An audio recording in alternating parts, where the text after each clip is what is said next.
Aim right, achieve big at KR Mangalam University. पहले Trump कह रहे थे कि हाँ नहीं वही उनका विकल्प आपको भी नजर आता है कि भाई फिलहाल ट्रम्प क्या चाहेंगे? नहीं, मेरे आपको लगता है कि बातचीत का रास्ता थोड़ा सा इसमें अलग व्यू है।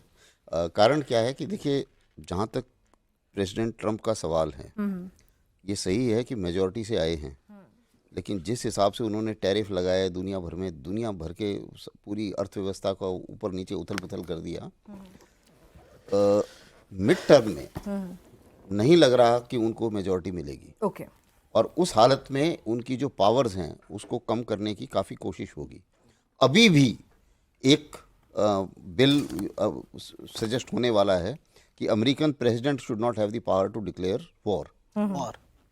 सो अभी भी उनको क्वेश्चन किया जा रहा है इस बारे में। हालांकि अभी इस क्वेश्चन से तो बच जाएंगे, क्योंकि पहले भी एक आध बार ओबामा वगैरह कर चुके हैं, ये स्ट्राइक कर चुके हैं बिना कांग्रेस सपोर्ट के। लेकिन अभी ये क्वेश्चन उनके सिर के ऊपर आ रहा है। दूसरी चीज़ क्या है कि एक सबसे बड़ी चीज़ जो आप याद करें, सबसे बड़ा थ्रेट तो चाइना है उसका। और अब वहाँ के थिंकर सब ये बोल रहे हैं कि भाई साहब, आपने इजराइल कोई इतना बड़ा थ्रेट नहीं है, ईरान इतना बड़ा थ्रेट नहीं है, असला थ्रेट तो चाइना है। आप तो पूरे देश को ही जो है ना, वो you can't make America great again so long China is doing so well and you are declining. तो यानी ट्रम्प के ऊपर भी प्रेशर है और उनके पास भी बातचीत का विकल्प है, क्योंकि उनको अभी तक आप ये देखिए, ट्रम्प की जो पॉलिसी थी शुरू में जब से उसने टेक ओवर किया था, वो ये कह रहा था कि मैं सारी लड़ाइयां बंद करवाऊंगा और हम कंसंट्रेट करेंगे चाइना में। इस लड़ाई में तो आग लगाने का काम ट्रम्प ने किया है। हाँ, अब आप ये देखिए ना, अब अगर वो यहाँ पे घुस गए और बहुत ज्यादा घुस गए तो कैपेबिलिटी कहाँ रहेगी? ये देखिए, इंडो पैसिफिक से जो एयरक्राफ्ट कैरियर था उन्हें लेके आना पड़ा ना यहाँ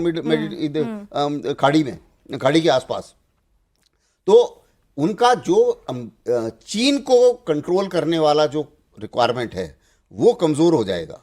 और अगर उन्हें लगता है, अगर वो पूरी तरीके से बोलते हैं कि नहीं क्लैश ऑफ सिविलाइजेशन, अरे सिविलाइजेशन के चक्कर में चाइना इतना बड़ा बन जाएगा कि आप चाइना को फिर कंपैरिजन में नहीं आ पाएंगे। ट्रम्प भी सोच समझ कर ही कूदे होंगे ना, मतलब वो सोच समझ के वो बार मैं वही बता रहा हूं, ऐसा इम्पल्सिव डिसीजन तो नहीं हो सकता, इतना बड़ा फैसला नहीं था। उन्हें भी इसके सारे रिपरकशन मालूम थे। क्या हुआ था कि नेतन्याहू ने उनको कन्विंस किया कि देखिए, ये आपके ग्रेट बनने का मौका है, मैंने एयर डिफेंस पूरा तबाह कर दिया है, आपके बॉम्बर बिना नुकसान के चले जाएंगे। ठीक है, यानी कि आपके पास सॉफ्ट किल है। हाँ, तो ये आपका मौका है, ऐसा इस मौके पे आप ग्रेट बन सकते हैं।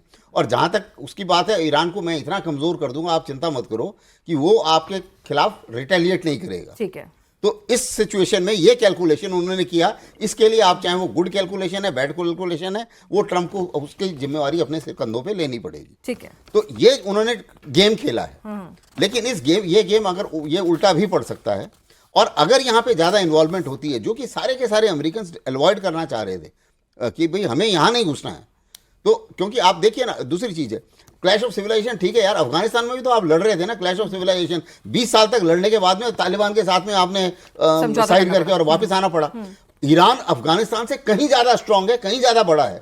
तो सवाल ही नहीं होता, आप 30 साल तक वहाँ लड़ते रहिए, आप नहीं जीत पाएंगे। ठीक है, तो यानी कि ट्रम्प के ऊपर भी प्रेशर है कि वो कहीं ना कहीं बातचीत करें, और ये विकल्प एक बनता हुआ नजर आ रहा है। पुतिन एक तरफ कहते हैं कि भाई इजराइल में जो है रूस के ही लोग बैठे हैं और वहां पर हमला करने का सवाल ही नहीं होता है, अपने ही लोग हैं। और फिर दूसरी तरफ कहते हैं कि ठीक है जी, ईरान को जैसी मदद चाहिए होगी वैसे हम जरूर करेंगे। क्या चाह रहे हैं पुतिन?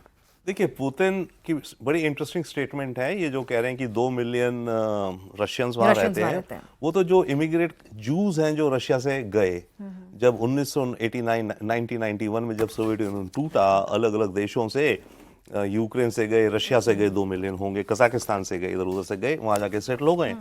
तो उनका कोई खास लिंक नहीं है रशिया से, वन, बट सेकेंडली काफ़ी जूस का है जो कि बहुत अमीर बन गए रशिया में, वहाँ गए, back and fourth cyber and technology business वगैरह, वो भी एक बहुत बड़ा मोमेंट रहा।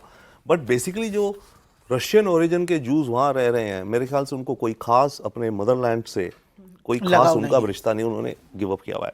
तो पुतिन के पास क्या विकल्प है? पुतिन के पास सबसे पहला विकल्प नहीं, सॉरी मैं विकल्प को कई बार गलत समझ आ रहा हूँ, विश है, या जिस तरह से वो करना चाहता है कि वो अपना सुपर पावर का जरा रोल दिखाता तो रहे, दिखे तो दुनिया में कि भाई है, कैन ही अफोर्ड दिस जब यूक्रेन से ऑलरेडी वो एक लंबी जंग लड़ रहा है ऑलरेडी, तो किसी दूसरे की मदद करना, किसी दूसरे की जंग में फंसना? आई एम नॉट सेइंग मदद करे, पर बात तो वैसी कर सकता है ना, like a super power, right? अब रशिया तो डिफ्लेट हो गया, तो अव्वल तो वो है अपनी इमेज रखना कायम, चलो जितनी भी डिफ्लेट हो गई उसको कायम रखो डिप्लोमेटिकली। विकल्प कोई खास नहीं है पुतिन के पास। ईरान को क्या सपोर्ट करेगा? देखिए, ओके, उन्होंने ऑलरेडी वेपन्स बेचे हुए ईरान को, ओके। इरानियन आर्मी की मेरे ख्याल से करीब 50 से 60% रशियन वेपन्स है, तो उनकी एमुनेशन, ठीक है भाई अगर आपने S-400 दिया तो उसका रॉकेट भी तो दो, और मेरे खत्म हो रहे हैं दो, उसमें भी रशिया को परेशानी उसने यूक्रेन में लगाने हैं। अब ईरान को कोई नए वेपन्स चाहिए हो, वो तो मुश्किल वैसी है, उसे नए बना के वहां देने हैं। तो रशिया डिफेंस में कितनी मदद कर सकता है कह नहीं सकते, ज्यादा नहीं मेरे को दिखता। मैन फॉरगेटेड, उसको खुद मैन चाहिए आर्मी में अपनी मोबिलाइजेशन करने को, नहीं दे सकता। डिप्लोमेटिक यस कर सकता है, वर्ल्ड टेबल्स पे बात कर सकता है, कुछ टेक्नोलॉजी का हो सकता है जिसकी बातें चल रही, पर उसमें भी खास नहीं। ओके, इनके एक मेदवेदेव हैं जो प्राइम मिनिस्टर प्रेसिडेंट खेल खेलते थे दोनों, पहले तू बैठ जा 5 साल में, ये वो मेदवेदेव जो कहता है वो टोटल एक हार्डलाइनर है, इररिस्पॉन्सिबल स्टेटमेंट्स देता है। उसने कल स्टेटमेंट दी, हम नहीं, काफी देश हैं जो न्यूक्लियर वेपन दे देंगे ईरान को। Impossible, I don't think. तो यानी कि he is not a that big player, right? He cannot be. चलिए, एक सबसे बड़ा बिग प्लेयर हैं हमारे प्रधानमंत्री नरेंद्र मोदी जी, अस्थाना साहब और नदीम साहब के इजराइल से भी हमारे संबंध अच्छे हैं, ईरान से भी अच्छे हैं, है ना? और ये स्टेटस हमने मेंटेन करके रखा हुआ है, और हम बार बार कहते हैं कि भाई हम तो बुद्ध के देश हैं, युद्ध का युग भी नहीं है। तो प्रधानमंत्री मोदी क्या एक टेबल पे दोनों को लाने की एक अहम कड़ी हो सकते हैं? एक ऑप्शन है मेडिएशन का, जो भारत एक अच्छा ऑप्शन है मेडिएशन का, और एक हमारा इंटरेस्ट भी है, क्योंकि अगर खाड़ी में ये स्ट्रेट ऑफ हॉर्मुज़ बंद होता है तो हमें बहुत बड़ा नुकसान होता है, क्योंकि ये हमारा काफ़ी सारा ऑयल वहाँ से आता है। तो हमारे हक में भी है कि ये लड़ाई नहीं रुक जाए, और विश्व हक में भी है कि ये लड़ाई रुक जाए। और प्रधानमंत्री मोदी, मेरा अपना मानना है कि वो पूरी तरीके से पुरजोर कोशिश करेंगे कि इस लड़ाई को कैसे रुकवाया जाए। उसमें वो मध्यस्थता भी ऑफर कर सकते हैं, और बाकी चीज़ें भी दोनों को समझाने की बात भी कर सकते हैं।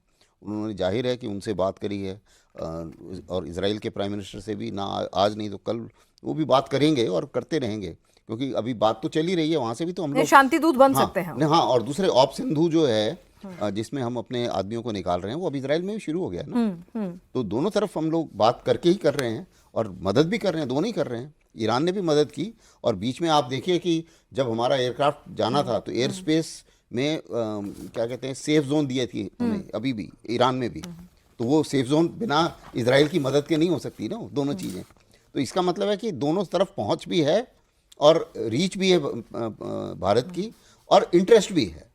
कि हमारे इंटरेस्ट में तो ये है कि लड़ाई नहीं होनी चाहिए, इसमें तो कोई शक नहीं है, क्योंकि लड़ाई अगर भड़कती है तो हमें कोई फायदा नहीं हो रहा। बेहतरीन लाजवाब मौका है हम लोगों के पास, और मैं तो ऐसा चाहूँगा कि मोदी जी को पहल करनी चाहिए, और एक विश्व स्तरीय नेता के तौर पर अपने आप को प्रस्तुत भी करना चाहिए। हालांकि हमारी ख्याति तो बहुत दिन से बहुत ऊपर चल रही है, तो हम लोगों का अपना इंटरेस्ट भी है, और दोनों ही हमारे दोस्त हैं, और ये ऐसे दोस्त हैं जिनसे हम दोस्ती बिगाड़ नहीं सकते। हमें बहुत सारी चीज़ें चाहिए, और बहुत सारी चीज़ें हम देते भी हैं इन लोगों को। तो ये एक बहुत अच्छा मौका है, कर लेना चाहिए, और अगर ऐसा हो जाता है तो ये दोनों एहसानमंद भी रहेंगे हमारे, और हमारी स्टेबिलिटी भी बढ़ेगी, और हमारी विश्वसनीयता भी बढ़ेगी। और जिस तरह का माहौल भारत इस वक्त चाहता है विश्व पटल पर, कूटनीतिक तौर पर, वो भी हमें मिल जाएगा। तो इसमें पहल करनी चाहिए, और मैं तो रिक्वेस्ट करूँगा भारत सरकार से वो पहल करे और इसे रुकवा दे। मेरे ख्याल से इसमें इन दो देशों इजराइल और ईरान के अलावा हमें तीसरा लेग, सारा जो मिडिल ईस्ट है उनको नहीं दिक्कत है, हमें सऊदी अरेबिया से बात करनी चाहिए।